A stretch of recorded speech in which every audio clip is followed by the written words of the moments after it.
प्रयोजनमूलक हिंदी की जो प्रवृत्तियाँ हैं उसमें ये देखो, पहली प्रवृत्ति हम देखेंगे साहित्यिक क्षेत्र में विशिष्ट शब्द का, विशिष्ट भाषा का प्रयोग करना। अभी कौन कौन से क्षेत्र में ये प्रयोजनमूलक भाषा का प्रयोग करना पड़ता है ये आपके सामने है। पहली आती है साहित्यिक क्षेत्र। अब साहित्य क्षेत्र में क्या है? हिंदी साहित्य के इतिहास है। साहित्य जो है उसमें गद्य और पद्य दोनों आते हैं, कविता आती है, उपन्यास आती है, कहानी आती है। तो उसमें जो है प्रयोजनमूलक भाषा का ही प्रयोग करना है। दूसरी प्रवृत्ति देखते हैं वाणिज्यिक, वाणिज्य क्षेत्र। वाणिज्य क्षेत्र में क्या? बैंकिंग क्षेत्र में विशिष्ट भाषा का ही प्रयोग करना पड़ता है। वाणिज्य यानी कि बैंकिंग क्षेत्र में। और दूसरी जो है बीमा क्षेत्र है, वहाँ पे आपको पत्राचार करना पड़ता है, पत्र व्यवहार करने पड़ते हैं। पत्र व्यवहार करते समय आपको विशिष्ट शब्द का ही प्रयोग करना पड़ता है। वो ना घरेलू पत्र होते हैं, वो कहाँ के पत्र होते हैं? विशिष्ट कार्यालय में विशिष्ट अधिकारी को आपको एक संक्षिप्त रूप में आपको क्या कहना है आपको लिखना पड़ता है। तो घरेलू पत्र की जैसे हम उसे लिखते हैं क्या? नहीं, आपकी बात मुझे संक्षिप्त में बतानी पड़ती है कि उस अधिकारी के पास इतना समय नहीं रहता है कि हर एक विषय को वो समय दे पढ़ने के लिए। तो हमारी बात जो है संक्षिप्त रूप में उसे टिप्पणी के रूप में उसे लिखनी पड़ती है और उसके सामने पेश करनी पड़ती है। अब ये तीसरी है कार्यालय। कार्यालय, किसी भी कार्यालय में जाओ तो वहाँ पर भी विशिष्ट भाषा का ही प्रयोग करना पड़ता है। कार्यालय क्षेत्र में विशिष्ट भाषा का ही प्रयोग करना पड़ता है। अब हिंदी को राजभाषा का दर्जा दिया गया है। हिंदी को राजभाषा का दर्जा दिया गया। राष्ट्रभाषा हम कह रहे हैं कि हिंदी को बनाओ। हमारा भारत स्वतंत्र हुआ था 1947।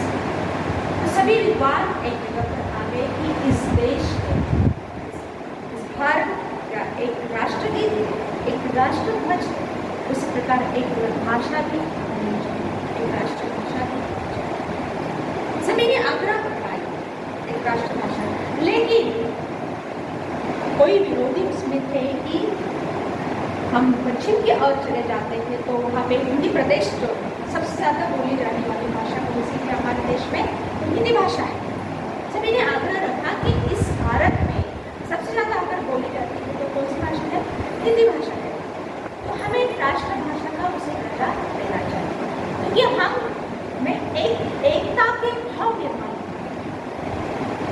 अगर इसे 1950 में 14 सितंबर 1950 की हिंदी दिवस मनाते हैं तो उसी दिन उसे राजभाषा घोषित किया गया। इसे हिंदी राजभाषा का अर्थ क्या है?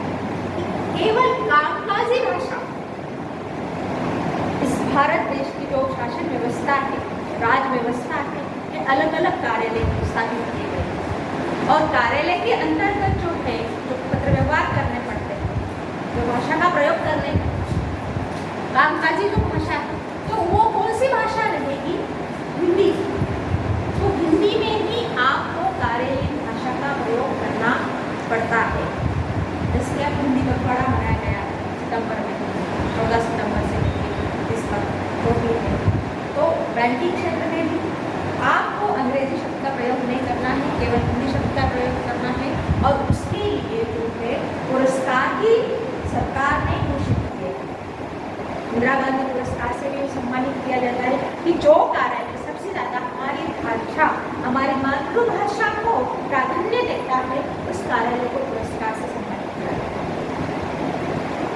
हमारे इस भारत देश में हम अग्र पकड़ रहे हैं, उसके पीछे इन सभी को कि एक भाषा होनी चाहिए।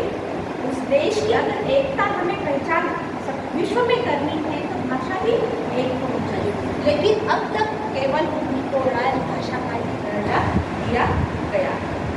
उसके बाद आते हैं विज्ञान एवं विज्ञान तो वैज्ञानिक क्षेत्र में। अभी हिंदी भाषा में प्रौद्योगिक क्षेत्र, अब प्रौद्योगिक क्या, जैसे मैं आपको पढ़ा रही हूँ, इससे पढ़ा रही हूँ, आईसीटी बोर्ड पर मैं पढ़ा रही हूँ कि भाषा में आईसीटी का प्रवेश होना क्यों जरूरी है। ये विज्ञान है।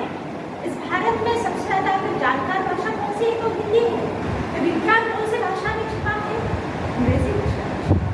और वही हम हमारी मातृभाषा में अगर उसे पढ़ते हैं तो हम उसे सबसे ज्यादा अवलोकन करते हैं, नए नए खोज और नए नए आविष्कार हम बना सकते हैं और भी आगे, क्योंकि हमारी मातृभाषा कौन सी है? हिंदी है। और ये जो है दूसरी जो हम अंग्रेजी पढ़ रहे हैं ये हमारे ऊपर लादी गई भाषा है। ये लादी गई भाषा है, उसे हम जल्दी से अपनाते नहीं हैं। लादी गई भाषा को जल्दी से हम अपनाते नहीं हैं, हम डरते हैं उससे। डरते कि नहीं सब, क्योंकि मातृभाषा में कोई भी बालक पहले सीख लेता है मातृभाषा, और वही अगर हम वही विज्ञान जो है उसे हमारी मातृभाषा में जो पढ़ेंगे सीखेंगे तो और बड़े बड़े नए आविष्कार हम बना सकते हैं। विज्ञान की भाषा गूगल में देखो, गूगल में भी अंग्रेजी के साथ हिंदी भाषा एक कीबोर्ड है। गूगल ने भी इसमें प्रयोग किया गया है, गूगल में भी इसका प्रयोग हुआ है। अब ये भाषा जो है हिंदी विज्ञान की भी भाषा बनी है। विज्ञान यानी कि विशिष्ट ज्ञान, ज्ञान का अर्थ क्या होता है? विशिष्ट ज्ञान।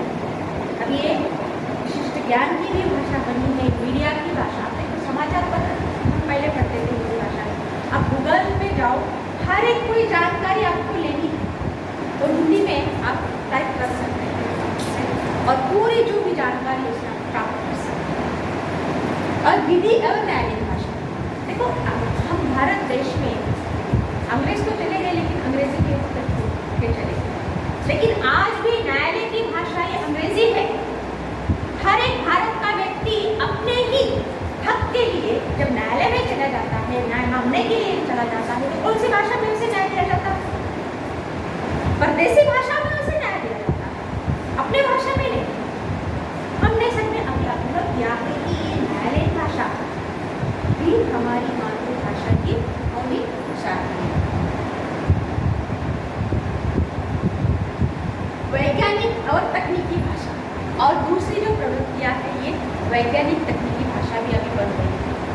तो भाषा, हिंदी भाषा में प्रौद्योगिकी क्षेत्र अभी अलग अलग ऐप्स आ रहे हैं। हाँ, और अनुवाद जो है, अनुवाद ये आने वाले समय में बहुत ही जरूरी रहेगा, क्योंकि इस भारत देश में बहुभाषिक लोग अधिक हो रहे हैं और बहुभाषिक लोग यहाँ पे रहते हैं, तो हर एक भाषा की जानकार नहीं हो सकता, और उसके लिए अनुवाद जो है होना जरूरी है, क्योंकि उसके विचार, उसकी संस्कृति, उसका साहित्य अगर हमें जानना है तो अनुवादक की भूमिका बहुत महत्वपूर्ण होती है। जैसे हम संसद में देखते हैं, तमिल का अगर कोई सांसद वहाँ पे बैठता है और उत्तर प्रदेश का कोई व्यक्ति जब खड़े होकर बात करता है तो मशीन लगाता है, मशीनी अनुवाद से वो अपनी भाषा में वो ग्रहण कर लेता है कि सामने वाला क्या कह रहा है।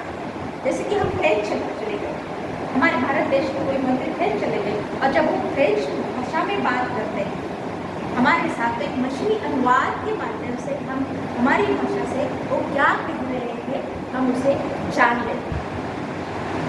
ये अभी हिंदी भाषा ये प्रौद्योगिक भाषा बनती है। मूलक भाषा अभी देखो इसका विस्तार, उसका व्यापक रूप अभी उससे पकड़ लिया। ये तकनीकी भाषा अलग अलग ऐप्स निकले, हम मीडिया में देखते हैं अलग अलग ऐप्स निकले हुए, और ऐप्स भी कौन सी भाषा में आ रहे हैं? अभी हिंदी भाषा में आ रहे हैं। अलग अलग ऐप्स आ रहे हैं, देखेंगे नहीं अपने मोबाइल, एंड्रॉइड मोबाइल में देखेंगे नहीं, और वो भी कौन सी भाषा में है? हिंदी भाषा में आ रहे हैं।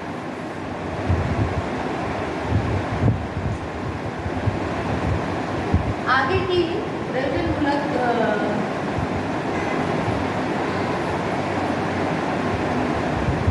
आपने जो क्वेश्चन आंसर लिखे थे आपने